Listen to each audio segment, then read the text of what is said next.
नमः। हरिः ओम्। गणानाम् त्वा गणपतिगुं हवामहे कविम् कवीनामुपमश्रवस्तमम् ज्येष्ठराजम् ब्रह्मणाम् ब्रह्मणस्पत आनः शृण्वन्नोतिभिः सीदसादनम्। श्रीमहागणाधिपतये नमः।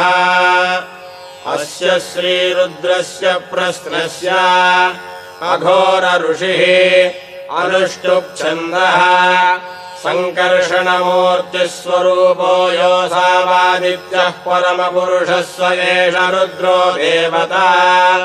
अग्निक्रतुजरमायामिष्टकायागुंसतरुद्रीये जपाभिषेके विनियोगः।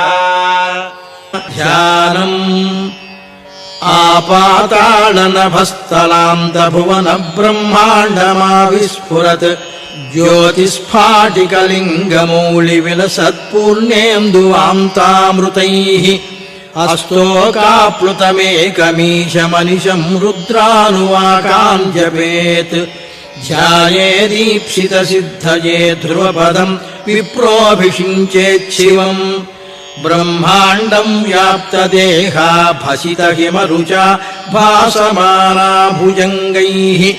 कण्ठे कालाः कपर्दाः कलितशशिकलाश्चण्डकोदण्डहस्ताः।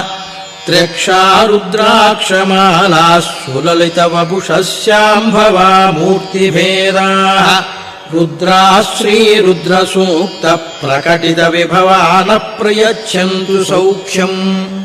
शं च मे मयश्च मे प्रियम् च मेऽनुकामश्च मे कामश्च मे सौमनसश्च मे भद्रम् च मे श्रेयश्च मे वश्यश्च मे यशश्च मे भगश्च मे द्रविणम् च मे यन्ता च मे धर्ता च मे क्षेमश्च मे धृतिश्च मे विश्वम् च मे महश्च मे संविच्च मे ज्ञात्रम् च मे सूश्च मे प्रसूश्च मे शीरम् च मे लयश्च मरुतम् च मे मृतम् च मे यक्ष्मम् च मे नामयच्च मे जीवातुश्च मे दीर्घायुत्वम् च मे न मित्रम् च मे भयम् च मे सुगम् च मे शैलम् च मे शूषा च मे सुदिनम् च मे।